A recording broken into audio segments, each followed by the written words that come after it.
I'm Charlotte McLeod with the Investing News Network, and here today with me is Lobo Tiggre, editor and founder of IndependentSpeculator.com.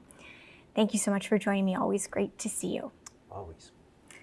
All right, so we're here at VRIC. I did have a whole bunch of questions ready for you.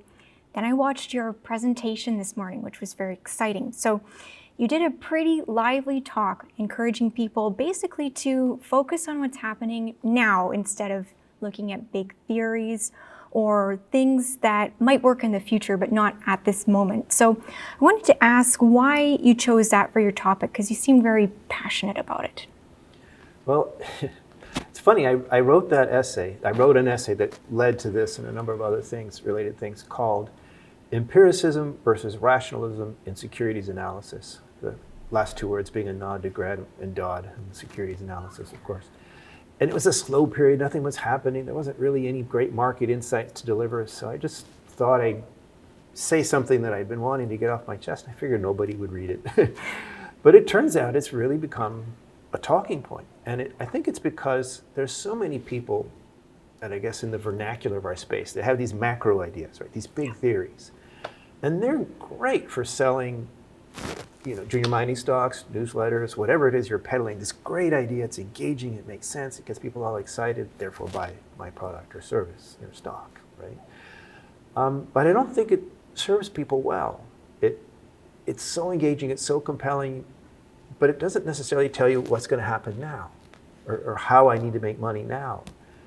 And I just don't think that serves our clients, our audience well. And so I just wanted to get this off my chest. And it turns out it's really become something a lot of people are paying attention to. I must confess, real quick, I won't make this too long, but they ask you for your topic months in advance for these conferences. And in the fast-moving junior mining sector, you have no idea what's going to be happening, in a few months. So I picked something generic, and it just worked out that this "what's happening now" theme fit with this rationalism versus empiricism. And the bottom line there is, like, rationalism is this theory thing. You have this big rational theory. Empiricism is, what does the data say? And so I think as investors and speculators, to make money, we need to look at what's happening now. What does the data say now? That's the trend to get into. So, no, I do think it worked very well. It lined up very well. I came to your presentation later in the morning before we heard some of the topics earlier. And I was like, oh my goodness, he's calling out some of the exact things that I've been hearing earlier. So I don't know if you planned that, but that's how it played out for me. So I've lawyered up, it's good. Yeah. So if we look at what's happening now, so one of the things is gold and precious metals is something that you mentioned. And since our last conversation back in October, we've seen the gold price go up quite a bit. And I do think that right now here at this conference, people are wondering, all right, though, how long is this going to last? So what are your thoughts there? It's kind of funny.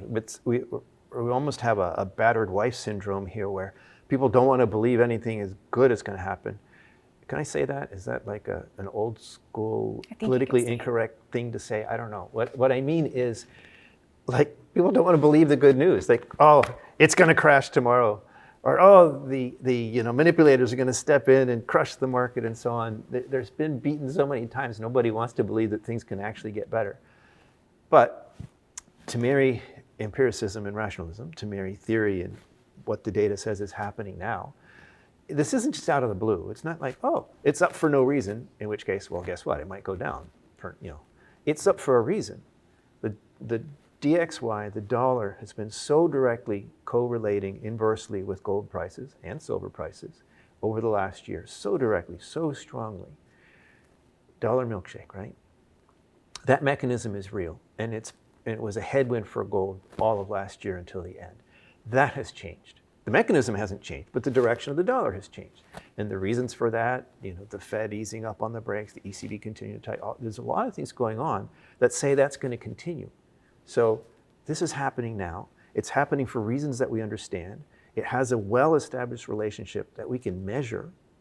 It's empirical.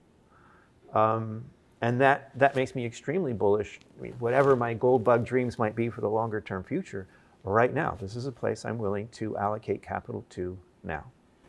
Okay, and this is also funny to me that you say, okay, we can see exactly why this is happening in the gold price, because I've definitely heard somebody said it today, this morning, well, we don't really know why it's going up. It kind of just is. So who knows? So you mentioned the dollar. Is that the main factor you'll be watching when it comes to gold as we look forward into 2023? Yes, it is. That's the quick answer. Absolutely. Historically, real rates and all these other variables, they do matter. They do play. But ultimately, one, gold is priced in dollars. It's the gold-dollar exchange ratio, as I like to call it. And two, in the current context, we have seen that very directly, the DXY in particular, has been highly explanatory. And so, I'm not just saying that because that trend is my friend today. I was saying that on the way down. This was my explanation to my long-suffering gold bug friends, holding their hand, there, dear. Here's why this is happening. And the good news is this will turn around. And I was right. That's what's happening now. Can you talk a little bit about the dollar in relation to other currencies? Because that seems to be another big topic that everyone's looking at right now. Yeah. Well, this is actually why I call the DXY, the dollar, the Dixie index, I call it the wrong trousers. Because really, the price of gold, the value of gold has nothing to do with whether the dollar's beating the yen or the yuan or the euro. This competition between fiat currencies, it's between them. And what's happening in the world of real stuff is a very different thing. But the people who trade on the COMEX and whose futures contracts pricing we mistakenly refer to as the price of gold, they do look at this stuff. And clearly, strongly over the last year, the dollar's relative strength compared to other currencies, as expressed in the DXY, the wrong trousers, has been the most powerful driver. What that means specifically for now is, with the ECB promising to continue its steady tightening pace at a serious, for the EU, 50 BPs a go, while the Fed is guiding towards letting up and pausing to see what they've already done, what the effects will be. That's bearish dollar, bullish euro, and other alternatives to the dollar, like gold and silver. And I think another particular variable to watch for at this time is the long forgotten for dead yen, not yuan, but the yen. Because Japan has basically been dead money for so long, that has pushed large amounts of capital into carry trades outside of Japan. And this has boosted the dollar for a very long time. And Japan is finally starting to crack. Even Kuroda has broadened the band of yield curve control. He's on his way out. We may see a significant change in Japan, which I do think has this isn't my expertise. I'm not a carry trade expert, so I can't give you a number. But my thinking is that this will be bearish dollar, bullish for alternatives, including gold and silver. Okay, and quick note on silver. So we've been lumping it in here kind of with gold, which of course we can do, but silver has its industrial side as well. So I've been thinking, hearing all these projections for recession, what does that mean for silver, which has industrial uses, and it's produced also as a byproduct from industrial metals like copper, zinc. What are your thoughts there? Well, I should put my Darth Silver mask on. I'm ready, yes. Yeah, we have seen, I think, it's not just the gold-silver ratio, but gold and silver responding differently to industrial news and monetary news. For now, they're still both monetary metals. Silver does still track gold, at a broader or less broad bandwidth from gold, but it still does move with gold most of the time. But there's also times where we just see news that's specifically bad for industry, like economic news that's going to impact, and you'll see silver and move with copper instead of gold. So this is something I think people need to watch out for. This isn't to say that it's done, forget it, silver is just an industrial metal now. It's just to say that I think we should expect a greater divergence.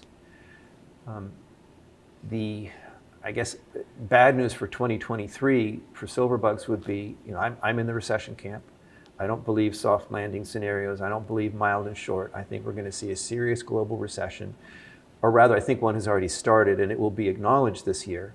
It'll be called the recession of 2023, but it really started last year. And that is a headwind for silver. So, silver bugs, I still love you, but this is a year to be cautious about assuming that silver is going to make all your dreams come true this year. Now the good news, though, is I do see there's a win-win scenario here in that silver is still a monetary metal. It will still track gold. And so if we're right about where the monetary metals are going, I think silver comes along. And if the industrial, that what you mentioned, the industrial side of it and the byproduct nature of silver's production goes down because the global recession has the base metal mines slowing or shutting down, or that can actually crimp silver supply at a time where the monetary demand, the safe haven demand, goes up. That has been the recipe for silver's like manic moves in the past.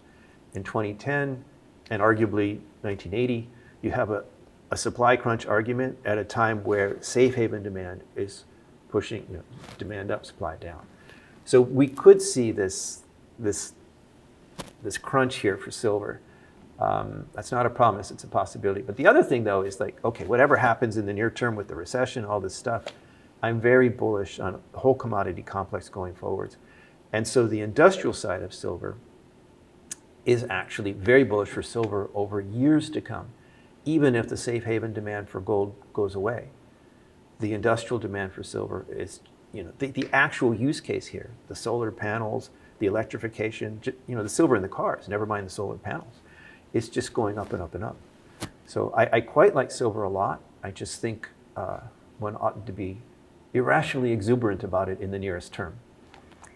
All right, and if we stay on the note of things for right now that you mentioned this morning, so also on the list was uranium, and I want to talk to you about that because we usually do, but also because I get the sense from our audience that people are not feeling like this is a right now type of thing. People seem a little bit, the sentiment is not as strong as it was at one point. So for you, why are you still feeling like this is now? Yes, I absolutely am. And investors tend to be emotional. I don't believe in the efficient market hypothesis. Markets overshoot to the upside and the downside because people chase things or get irrationally negative too. And that creates opportunities. But here's the thing, uranium has gone sideways for the last 9 months or so, maybe 10 now. On the scheme of things, that's basically nothing. And sideways at a time where industry is going into retreat, mass layoffs are being reported, people are worried about their economy. Most economists are forecasting recession. The energy complex, oil's gone from 120 to 80. For uranium to be holding on in that context is actually an outperform on a big scale. And year over year, uranium was up in 2022. So that was a beat in all scales. And yet you have all these uranium investors pulling out their hair and, oh, this is terrible, uranium sucks, it's not doing anything. It's like, come on, have a sense of proportion. Pull back and look at the 5-year chart, if you will, since the bottom, or look at a longer term chart. The happy confluence here is that if you look at the technicals, and I'm not a technical analyst, but my technical friends say, you look at the technicals for uranium, it looks great. And at the same time, you've got the fundamentals, you've got the story, you've got the about face in Europe, you've got the BRICS countries building like crazy, you've got the Japan restarts, you've got the United States government becoming a customer, a new buyer, end user that wasn't there before. You've got Sprott hoovering up the cheap pounds. You've got the war potentially restricting the biggest supply in Kazakhstan. So all these factors are extremely bullish, and they're happening now. It's not just a theory of someday uranium's going to be there. This is all stuff that's happening now. And my main one, the one that I've been looking for as a catalyst, is the long-term contracting. I think you and I have spoken about this before. And I was saying it was going to happen, it was coming, and now it's happening. You're starting to see your Kazatomproms and your Cameco's and the others, and even some of the juniors reporting new end users coming to the table to sign long-term contracts. This is happening now, and the spot price never ignores that. Once the information comes out. So I'm extremely bullish. Absent another major nuclear incident, this is a very solid speculation in my view, as speculations go. It's a major allocation in my portfolio right now. Okay, and I think, just one more point on uranium, because there's some other things that I also want to cover. But you mentioned, okay, so the US is now establishing this uranium reserve at long last. We're seeing the contracts being signed. So can we talk about the significance of that? And do we know how much they are paying for the material they're acquiring? We do. Well, we know some of it at least. It's been a bidding process. The lowest bid came in just under 60, 59 and change, and up to 70. It's interesting. Basically, it looks like the government was willing to pay whatever whatever was offered. And some guys made low offers, some guys made more aggressive ones, and the government bought the pounds. At the end of the day, pounds are pounds. It's uranium, right? Or U3O8. So honestly, we're not talking terribly large amounts, but prices are determined at the margin. Right? If what's significant isn't how much they're buying, though it is significant, it's something. It's not nothing. It's not negligible. But it's a new buyer. Right? If you're waiting, one of the criticisms I've had from uranium is, okay, I get it, I'll get it, but it takes years to build these new plants. Right? It's going to be decades before we see this big increase in the fleet.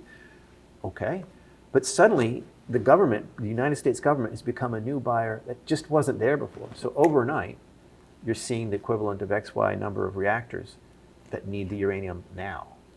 I do think that's relevant. And the fact that some of these contracts were signed at prices well above spot, who's gonna suddenly start selling their uranium for a bunch less when there's a buyer out there, a known buyer out there, who's willing to pay a lot more? So I think a worst case scenario way of looking at this is that it puts a floor under the uranium spot price. All right, so those are what I took away as your right now ideas. And I think you also have some that are kind of not right now things. So I was reading, this is in a recent email to your subscribers. You've got copper, oil, other industrial or energy minerals. But from what I am understanding, it's not that you don't like them at all. It's just that we need to figure out, where is this recession story going? How is that going to look? And then maybe in the future, these are things we look at again. Right. So, I don't want to rain on anybody's parade here, but my experience is that anytime you have a recession, and it's not, like I say, I think the recession is here now, but there are a lot of recession deniers out there, if you like. Once that denial breaks down, I think that's the point of maximum stress for anything that's an industrial input, and this includes the energy sector and the base metals. And you can argue that that it's already priced in, or you can argue that there's new demand, the electric cars, demand's going to keep the prices up. But in the past, even the cost of production hasn't kept prices from going low. Back in the late 90s, it was famous for how long the cost of production for copper was around 90 cents, just under $1, and the price went down to 70 cents and just stayed there and stayed there and stayed there, right? So empiricism versus rationalism. You have this rational logical theory for why copper prices or oil prices shouldn't go down more than X or Y. But the reality is that they will if the traders panic or overshoot. I mean, how the heck can oil ever be worth negative $35 a barrel? It can't. It was never worth that. But that's what you had to pay if you got stuck in those contracts in 2020 at that point in time. Right? So what I'm saying is, to your question, the point here is, I'm extremely bullish on copper. I'm bullish on all the battery metals, but copper is the one that I see has the most solid case, the most supply constraint, which is less so, I think, for lithium, for example, as important and necessary as it is to the story. So I'm very persuaded of that, but that's not going to save copper from getting whacked if suddenly the recession deniers change their tune. And the same goes for oil. And oil, in a way, is even more exciting because I know the data tells us that the industry is being starved of capital. Right? You have more and more banks and funds and saying, "Oh, we're not funding any more oil." So if the oil and in countries, states in the United States, they're banning internal combustion engines. Nobody's going to build refineries that take decades to amortize if their product that's going to be consumed is going to be outlawed within the end of this decade, right? It makes no sense. So the industry is being choked off now, it's happening now, before Plan B is ready. And I do think, I'm persuaded that this is really going to send oil prices very high. It's going to become scarcer before we're ready to give it up. But that doesn't mean that I want to buy oil stocks today, because history, my experience, tells us that energy will absolutely get whacked when Mr. Market admits that, oh my gosh, we really do have a recession and it's bad. Okay, so thank you for explaining that, because I think it's quite a nuanced way of looking at what's going on in the markets. Hopefully we've taken you through some of your main topics that you have in mind today. Before we wrap up, I know you have new research coming out on your pre-production sweet spot, so let us know about that, and if there's any other things that you would leave the audience with heading into 2023. Sure. All right. Well, yes, the pre-production sweet spot is sort of my claim to fame in this space. I didn't invent it. The term already existed before that. But to my knowledge, I'm the first one to have quantified that. And we've now updated the database. We have several new cases of first-time mine builders, the pre-production sweet spot. Sneak peek, the results haven't changed significantly, and that's good because the results are very positive for investing in this space. So we've just expanded the database, the data set, to support it better. And we are finalizing that report. It'll be a free download. If you forgive the plug, independentspeculator.com, it'll be a free download on our website. Coming soon. Other key takeaways, you know I'm not an arm-waving, promise the moon kind of prognosticator, but I will disclose that I'm actually feeling, that's how scientific and important is that. But a professional stick in the mud like me, it's maybe significant that I'm feeling quite positive. I feel more positive for these happening now sectors, not all commodities necessarily. Just it feels like 2019, like pre-COVID, pre all this chaos and stuff, when the setting was, it looked like we were about to ramp up. For whatever that's worth. My wolf whiskers, Lobo means wolf in Spanish, they're tingling, right? You know, my sense is that we're looking at one of these ramp ups like 2019, and I'm excited. That will be very exciting. So I think that's a good place to wrap up. Thank you as always for coming on to share your thoughts. It was great to hear from you. Thank you, Charlotte. Of course. And once again, I'm Charlotte McLeod with the Investing News Network, and this is Lobo Tiggre with independentspeculator.com.